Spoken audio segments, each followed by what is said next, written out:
এসে গেছে গো চণ্ডী মণ্ডপে, ঠাকুর এসে গেছে, ঠাকুর এসে গেছে গো চণ্ডী মণ্ডপে, ঠাকুর এসে গেছে। মা দুর্গা এলো। জয় মা দুর্গা, জয়। কি গো, এই শ্যামাদার ছেলে এলে নাকি? হ্যাঁ কাকাবাবু, আপনার শরীর কেমন? হ্যাঁ, বেঁচে থাকো বেঁচে থাকো বাবা, বেঁচে থাকো। এই মা দুর্গার কৃপায় চলছে একরকম। তা কতদিন থাকবে তো নাকি? হ্যাঁ কাকাবাবু, এই পুজোটা কাটিয়ে যাবো। বেশ বেশ বেশ বেশ। তা তুমি আবার ওই নিজে হাত পুড়িয়ে রেঁধে খেতে যাবো না জানো বাবা? না না ঠিক আছে, আমি পারবো কাকাবাবু, আপনি চিন্তা করবেন না। না বাবা, সেটি তো করতে দেবো না তোমায়। আরে আরে না না কাকাবাবু, তার চেয়ে তুমি এক কাজ করো, তুমি তুমি এখনই আমার সঙ্গে চলো আরে, দেখো, দেখি, না না না না কাকাবাবু, কাকাবাবু, চলো চলো চলো। কাকাবাবু আপনি ব্যস্ত হবেন না, আমি পারবো, আমি বলছি তো আমি পারবো। না না না না না না না না বাবা, তার হয় না। এই ঢাকে কাছে পড়েছে, মা এসে গেছেন, আর তুমি এখন কাকা বাবুর বাড়িতে না গিয়ে পুজো গন্ডার দিনে একা ওই পুরো বাড়িতে নিজে হাত পুড়িয়ে রেঁধে খাবে? আরে না না না না, সেটি হওয়ার জন্য আরে, না। চলো চলো চলো কাকাবাবু, চলো আমার আরে, সঙ্গে চলো চলো। কাকাবাবু শুনো, আরে চলো তো, চলো আরে, আমার বাড়িতেই চলো এখন। হাত মুখ ধুয়ে আগে চলো, দুটো দুটো মুখে দাও দেখি। কেষ্ট, কেষ্ট। হ্যাঁ বাবা। বাবা ডাকছিলেন? আরে রাধুদা যে, দাঁড়িয়ে পড়লি যে? না মানে আরে বাবা, ঠিকই দেখেছিস। বিশ্বাসই হচ্ছিল না। মাকে গিয়ে খবর দে। আরে রাধামোহন এসেছে রে, রাধামোহন। হ্যাঁ বাবা, হ্যাঁ যাই যাই, মাকে গিয়ে বলি। তুমি বরং রাধুদাকে নিয়ে ভেতরে এসো। আরে কাকাবাবু আপনিও না, সত্যি কি যে করে না। শুনছি বিভূতিভূষণ বন্দ্যোপাধ্যায়ের পৈতৃক ভিটা অবলম্বনে আজকের গল্প কে ডাকে। রাধামোহন চক্রবর্তী গত বছর ওকালতি পাশ করে পুজোর ছুটিতে একাই এসেছে গ্রামে। গ্রামের বাড়িতে নদীর দিকের বারান্দাতে বসে রাধামোহন একটা বই হাতে নিয়ে পড়বার চেষ্টা করল, কিন্তু বইটাতে মন বসাতে পারল না। রাধামোহনের বাবা শ্যামাকান্ত চক্রবর্তী তার বাল্য বয়সে এই গ্রাম ছেড়ে চলে যান মেদিনীপুরে তার মামার বাড়ি। সেখানে থেকে লেখাপড়া শিখে মেদিনীপুরে ওকালতি করে বিস্তর অর্থ উপার্জন করেন তিনি, এবং সেখানে বড় বাড়িঘর তৈরিও করেন। নিজের গ্রামে যে তিনি একেবারেই আসেননি তা নয়, দু একবারের জন্য এসেছিলেন ঠিকই, তবে এসে বেশি দিন থাকেননি। অত বড় পসারওয়ালা উকিল থাকলে তার চলতো না। গ্রামের বাড়িতে তার জ্ঞাতি ভাইরা এতদিন ছিল, তারা কিছুদিন আগে এখান থেকে উঠে গিয়ে অন্য জায়গায় বসবাস করছে, কারণ গ্রামে বসে থাকলে তাদের সংসার চালাবার আর কোনো উপায় থাকতো না। যা কিছু জমি জমা আছে না দেখলে থাকবে না, বাড়িটারও একটা ব্যবস্থা করতে হবে, নইলে বাড়ি ঘর সব নষ্ট হয়ে যাবে। তাই রাধামোহনকে তারা চিঠি লিখে সবটা জানিয়েছে। রাধামোহন তার পরলোকগত পিতার পসারেই ওকালতি ব্যবসা শুরু করেছে। পুজোর আগে দেশ থেকে চিঠি পেয়েই সে আর সময় নষ্ট করেনি। পুজোর ছুটিটা দেশের বাড়িতেই কাটাবে বলে ঠিক করে গ্রামে চলে এসেছে। তার উদ্দেশ্য দেশের বাড়ি ঘর এবং জায়গা জমির একটা বিলি ব্যবস্থা করা। মধুমতি নদীর ওপরেই সেকালের একটা প্রকাণ্ড কোঠা বাড়ি তাদের। কেমন সুন্দর ছোট্ট গ্রাম, গ্রামের পাশ দিয়ে নদী, ওপারে বাঁশবন আমবন, বহু পুরনো সময়ের। ফলের বাগান যেন প্রাচীন অরণ্যে পরিণত হয়েছে। একা এত বড় বাড়িতে থাকতে বেশ ভালোই লাগে তার। খুব নির্জন, পড়াশুনো করবার পক্ষে কিংবা লেখাটেখার পক্ষে জায়গাটি বেশ। এটা তাদের পৈতৃক বসত বাড়ি বটে, তবে অনেক বছর হয়ে গেল তারা কেউ এখানে আসেও নি, কেউ বাসও করেনি। পাশের বাড়ির বৃদ্ধ ভৈরব বাড়ুজ্জে ও তার বাড়ির লোকজন রাধামোহনের খুব দেখাশোনা করছেন। ভৈরব বাড়ুজ্জেই জোর করে তার বাড়িতে রাধামোহনকে নিয়ে গিয়ে কদিন খাইয়েওছেন, নইলে রাধামোহন তার পৈতৃক ভিটেতে নিজেই রেঁধে খাবে এমনটাই ঠিক করে এসেছিল। তবে শুধু ভৈরব বাড়ুজ্জে নয়, গ্রামের সবাই বেশ আত্মীয়তা করছে, আতিথেয়তা করছে, ভালোবাসছে তাকে। রাধামোহন সকলের কাছেই কৃতজ্ঞ। ভৈরব বাড়ুজ্জের বড় ছেলে কেষ্ট এসে বলল, দাদা চা খাবে না? শুন, চা তুই নিয়ে আয় এখানে কেষ্ট। বেশ লাগছে সন্ধ্যেবেলাটা নদীর ধারে, জানিস। ঠিক আছে দাদা, আমি নিয়ে আসছি। হ্যাঁ রে, সেই ভালো। কেষ্ট চা দিয়ে কিছুক্ষণ গল্প করে চলে গেল। তারপর রাধামোহন আবার একলা। অন্ধকার রাত্রি, মধুমতির জলে তারা ভরা আকাশের ছায়া পড়েছে। রাধামোহন বসে বসে ভাবতে থাকে যে এই এত বড় বাড়িটা তার ঠাকুরদা তৈরি করেছিলেন কেন এখানে। সেখানের পুলিশের দারোগা ছিলেন তিনি। অনেক পয়সা রোজগার করেছেন বটে, কিন্তু বৈষয়িক বুদ্ধি তার খুব একটা ছিল না। হয়তো সেকালের লোকেদের বৈষয়িক বুদ্ধিটা একটু কমই থাকতো। এই বন জঙ্গলে ভরা গ্রামে কেউ পয়সা খরচ করে বাড়ি বানায়, সে বাড়ি কোন কাজেই বা লাগে? রাধামোহন নিজের মনে ভাবতে থাকে। সে আরো ভাবে, কি যে হবে এত বড় বাড়িটার। আচ্ছা, সুরকির কলওয়ালারা কি বাড়ি নেয়? যদি নিত তাহলে অন্তত পুরনো ইটের দরে বাড়িটা বিক্রি করা যেত। এমন সময় খুট করে একটা শব্দ হতেই রাধামোহন পাশ ফিরে তাকালো। দেখে একটি অল্প বয়সী টুকটুকে ফর্সা মেয়ে ঘরের দাওয়ার আড়াল থেকে উঁকি মেরে তাকেই দেখছে। ঘরের মধ্যে হ্যারিকেন জ্বলছে, বারান্দাতে সামান্য আলো এসে পড়েছে, সুতরাং একেবারে অন্ধকার এসে বসে নেই। রাধামোহনের মনে হলো ভৈরব বাড়ুচ্ছে একবার ছেলে পাঠিয়ে একবার মেয়ে পাঠিয়ে তার খুবই খোঁজ খবর করছে, যত্ন আত্তি করছে। রাধামোহন মেয়েটির পরিচয় জানতে চেয়ে বলল, কি খুকি, খেতে ডাকতে এসেছো? একটু পরে মেয়েটি সংকোচের সঙ্গে বাইরে এসে দাঁড়ায়, কিন্তু মুখে কিছু বলল না। রাধামোহন আবারও জিজ্ঞাসা করল তাকে, তোমার নাম কি? লক্ষ্মী। বাহ, বেশ নাম। পড়াশোনা করো? তা গান জানো? তবে তো মুশকিল দেখছি, বিয়ের বাজারে তুমি যে বিপদে পড়বে।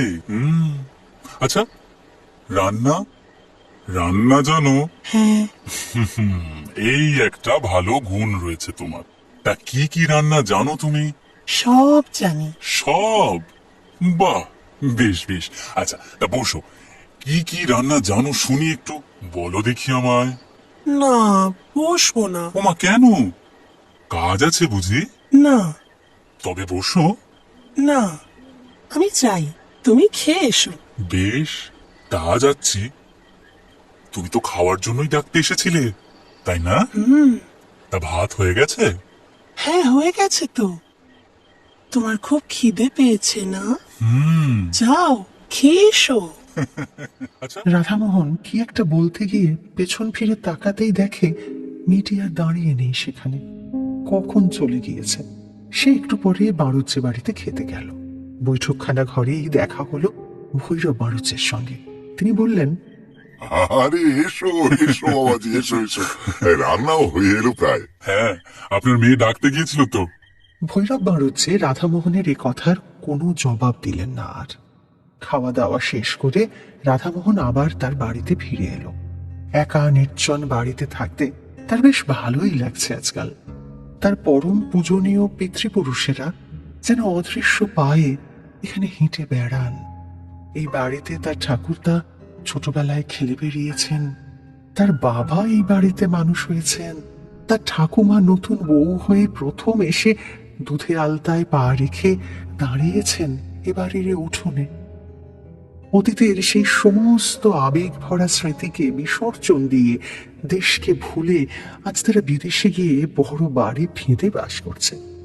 মনটা একটু খারাপ হলো সাময়িকভাবে।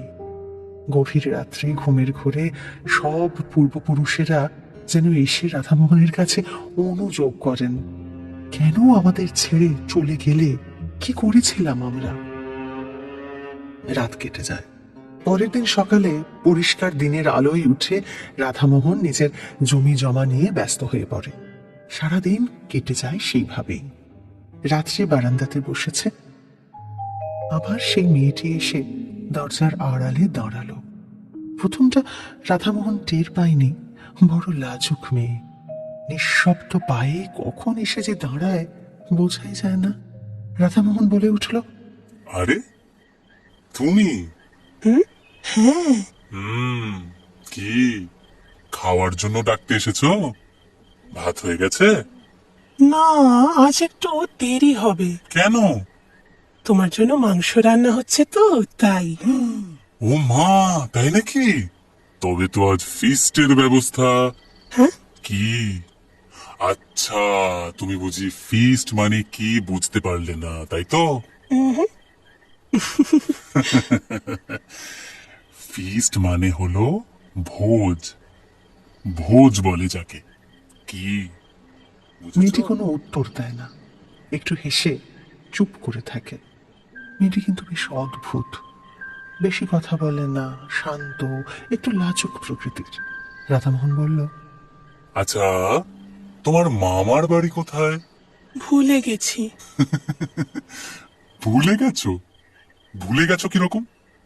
সেখানে তুমি আর যাও না? না। আচ্ছা, তুমি একা এসেছো কেন?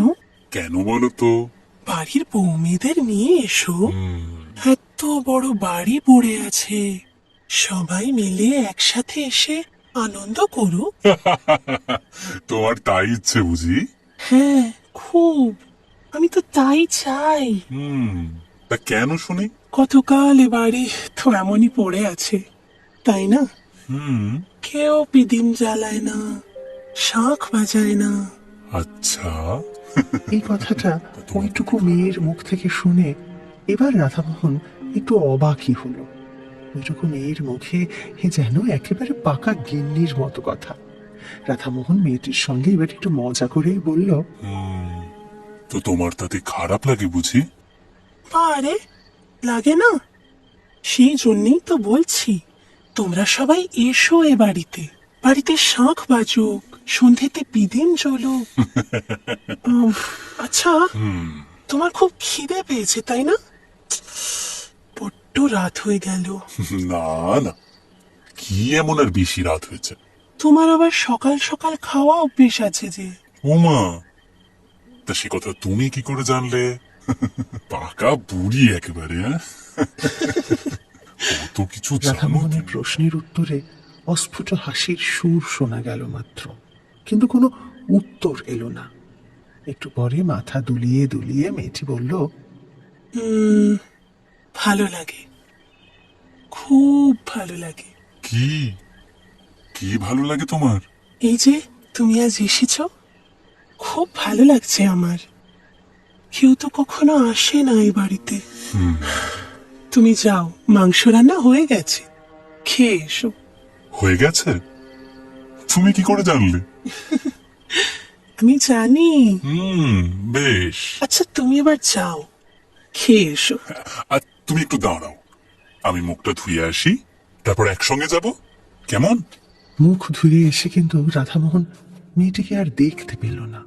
মনে ভাবল, অল্প বয়সী মেয়ে, চঞ্চল মন তার, তাই হয়তো তার আর দেরি হয়নি, আগেই চলে গেছে।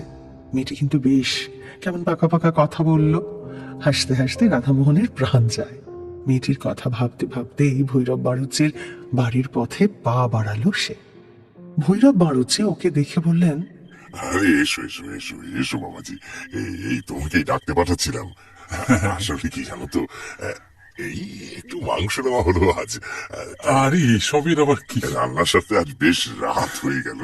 আরে কাকা বাবু, বলি, রোজ রোজ ডাল ভাত তুমি খেতে কি পারবে? পারবে না, পারবে না। আমার বাড়ি আজ দুদিন খাচ্ছ, সে আমার ভাগ্যি, নইলে নইলে তোমাদের অভাব কি? তাই আজ একটু। আরে না না না, সে কি কথা? যা রান্না করবেন তাই খাবো, আমার জন্য আলাদা ব্যবস্থা করার কি দরকার আছে? আমাকে কি পর ভাবেন নাকি কাকা বাবু? আরে বাবা, আমি তো আপনাদের বাড়িরই ছেলে নাকি? আরে পরের দিনও আসলে কি জানো মেয়েটি তো, আবার সেই সন্ধ্যার সময় এসে হাজির হলো রাধামোহনের কাছে। কি এসেছো? এসো এসো, তোমার কথাই ভাবছিলাম। আমার কথা? তোমার কথাই ভাবছিলাম। আমি জানি তুমি কেন আমার কথা ভাবছিলে। তুমি জানো? তাহলে বলো দেখি কেন ভাবছিলাম। জানি, কিন্তু তোমায় বলবো না। রাধামোহন সেদিন সকালে খানিকটা সন্দেশ আনিয়ে রেখেছিল, মেয়েটি সন্ধ্যার সময় এলে তাকে দেবে বলে।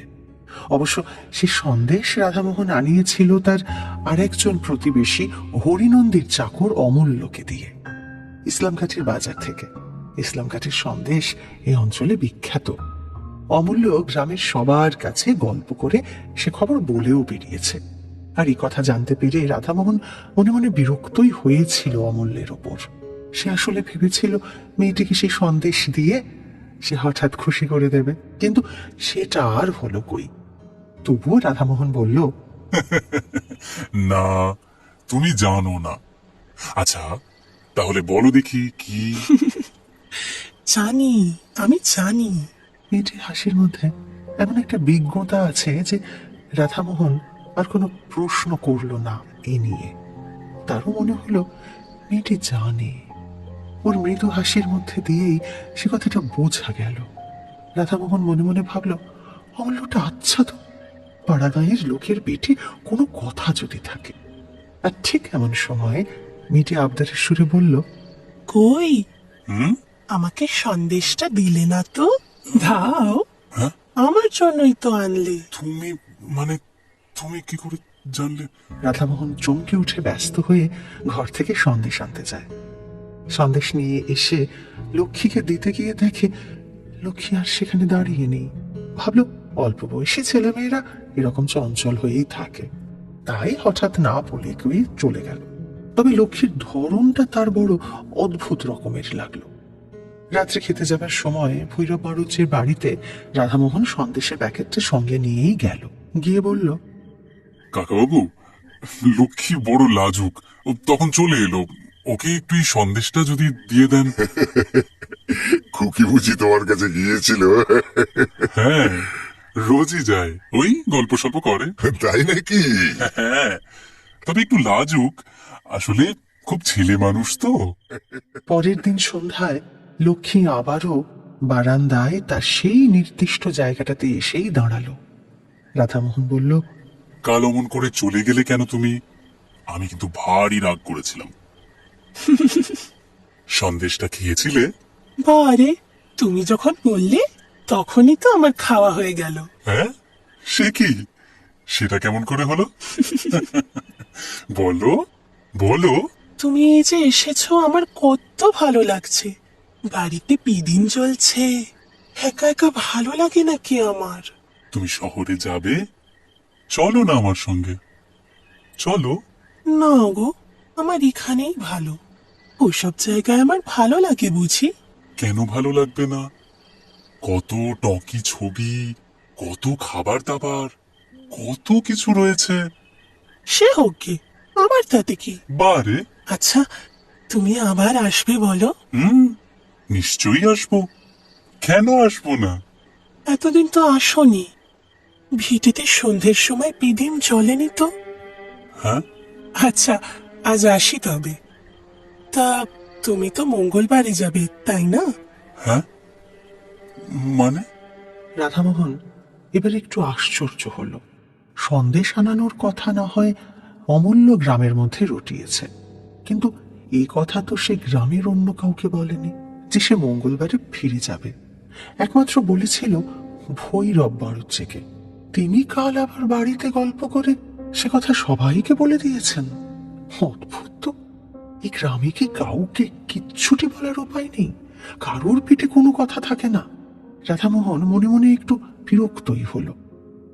এরপর দুদিন রাধামোহন বৈষয়িক কাজে অন্য গ্রামে গিয়ে থাকলো। সোমবার অনেক রাত্রে নৌকো করে নিজের গ্রামে ফিরল বটে, কিন্তু ভৈরব বাড়ুজ্যের বাড়ির কারোর সঙ্গে অত রাত্রে সে আর দেখা করলো না। ঘরে চিঁড়ে ছিল, তাই খেয়ে রাত কাটালো। পরের দিন সে ফিরে যাবার জন্য তৈরি হচ্ছে, এমন সময়ে ভৈরব বাড়ুজ্যে এসে বললেন, এই যে বাবাজি, আচ্ছা, এই কাল কত রাতে ফিরলি? হ্যাঁ, আরে খেলেই বা কোথায়? হ্যাঁ, তা ফিরতে বেশ ভালোই রাত হয়ে গেছিল কাকাবাবু। তবে ওই ঘরে যা ছিল তা দিয়েই হয়ে গেছে, অসুবিধে হয়নি। আমাদের ডাকা তোমার উচিত ছিল কিন্তু বাবা। আচ্ছা আচ্ছা, তুমি তো আমাদের ঘরের ছেলে নাকি? আরে কি যে বল! এত লজ্জা তোমার কিসের? না না, লজ্জার কি আছে? ছি, বলছি, আপনার খুকিটিকে একটু দেখে দেবেন কাকাবাবু? হ্যাঁ হ্যাঁ হ্যাঁ, নিশ্চয়ই নিশ্চয়ই, এই এক্ষুনি ডাকছি, দাঁড়াও দাঁড়াও। খুকি, খুকি, ও খুকি। কিছুক্ষণের মধ্যেই একটি বছর আটেকের মেয়ের হাত ধরে ভৈরব বাড়ুচ্ছে সেখানে নিয়ে এলেন। এই যে বাবা। মেয়েটিকে দেখেই রাধামোহন বলে উঠল, না, এ তো নয়, এর দিদি হবে তাহলে। না না, এই দিদির তো বিয়ে হয়ে গেছে। হ্যাঁ?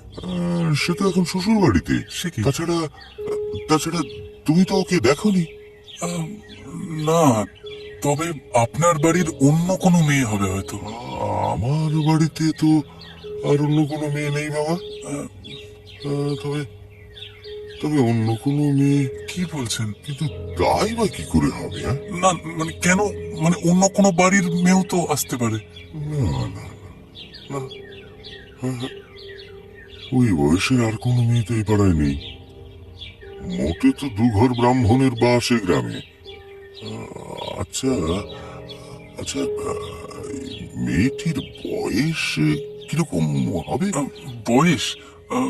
না, ও হ্যাঁ, মনে পড়েছে, ওর নাম বলেছিল লক্ষ্মী। হ্যাঁ, লক্ষ্মী। লক্ষ্মী? হ্যাঁ সে আবার কি? হ্যাঁ, কিন্তু ওই নামই তো বললো। কই, ওর আবার কোনো মেয়ে তো এই পাড়ায় নেই। নেই? সে কি, তা কি করে হয়?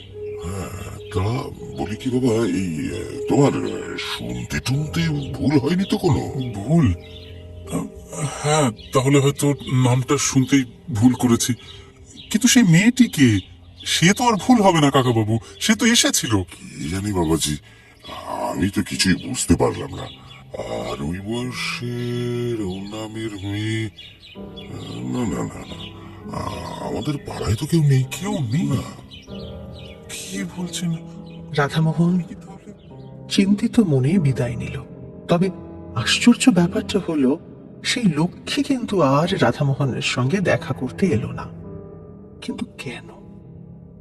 নিজের গ্রাম থেকে ফিরে গিয়ে ওকালতির ব্যস্ততায় রাধামোহন ভুলেও গেছে গ্রামের সেই লক্ষ্মীর কথা। এরপর বেশ কিছুদিন কেটেও গেল, তার আর গ্রামে যাওয়াও হয়নি। 2 বছর পরে রাধামোহন তার পিসির বাড়ি গেছে জব্বলপুরে। সেখানে পুরনো একটা ফটো অ্যালবাম খুলে দেখতে দেখতে একটি মেয়ের ফটোতে তার চোখ আটকে গেল। এই মেয়েটিকে সে যেন কোথায় দেখেছে, কিন্তু কিছুতেই ঠিক মনে করতে পারছিল না সে। পিসি, পিসিমাকে ডেকে ফটোটা ও পিসি। দেখাতেই তিনি বললেন, এদিকে এসো একবার। আচ্ছা দেখো তো, ইনি ইনি কে পিসি? এনাকে খুব চেনা চেনা লাগছে। কিন্তু তুই ওকে দেখবি কোথায়? ও আমাদের ছোট বোন ছিল রে, তোর ছোট পিসি। কি? আমার ছোট পিসি? হ্যাঁ রে, কিন্তু তুই তাকে দেখিসনি। ও তো 12 বছর বয়সে মারা যায়। তখন তুই কোথায়? তোর মার তখন বিয়েই হয়নি। সে কি, কি বলছো? কিন্তু আমি একে দেখেছি পিসি। তুই বললেই আমি মানবো? তুই ওকে কিছুতেই দেখতে পারিস না। আরে সত্যি বলছি, দেখেছি আমি। আমরা তখন সবাই আমাদের গাঁয়ের বাড়িতেই থাকি। আহা, একটু একটু মনে পড়ে বই কি ওকে। জানিস, বেশ দেখতে ছিল, একেবারে ফুটফুটে গায়ের রং, সারাক্ষণ মায়ের সঙ্গে সঙ্গে ঘুরতো। সে আজ 50 বছরেরও আগের কথা। কি বলছো তুমি? আমার থেকে 2 বছরের ছোট ছিল। তারপর? তারপর একদিন কি একটা কাল জ্বর হলো, 2 দিনের জ্বরেই মেয়েটা মারা গেল। ও, মাও আর বেশি দিন বাঁচলো না। আমরাও আর ও বাড়িতে বেশি দিন থাকতে পারলাম না জানিস। তারপর তো তোর বাবাও দেশ ছেড়ে মেদিনীপুর চলে গেল। দেশের বাড়িতে আর যাওয়াই হয়নি। তবে বিয়ের পর আমি একবার গিয়েছিলাম, সেও আজ 20 বছর আগের কথা। অ্যালবামখানা হাতে নিয়ে রাধামোহন অবাক হয়ে চেয়ে রইল ছবিটার দিকে। হঠাৎ কি একটা মনে হতে পিসিকে জিজ্ঞাসা করলো, কি নাম ছিল ছোট পিসিমার? লক্ষ্মী। রাধামোহন কি বলবে আর ভেবে পেল না। কিছুক্ষণ চুপ করে থেকে নিজেকে গুছিয়ে নিয়ে বড় পিসিকে সবটা খুলে বলল। এবার 2 বছর আগে গ্রামে গিয়ে সে যা দেখেছে, যা শুনেছে, সবটা সবটা বলল সে। এক নিঃশ্বাসে সবটা বলে রাধামোহন একটু দম নেবার জন্যই যেন থামলো এবার। আর তখনই পিসিমা চোখ বুজে রাধামোহনের হাতটা ধরে বললেন, জমি জায়গা বেচে দেবার আগে একবারটি আমাকে তার কাছে নিয়ে যেতে পারিস রাধু? বড় অভিমানী ছিল রে সে। যদি আর একবারটি দেখা হয়। বেশ। শুনলেন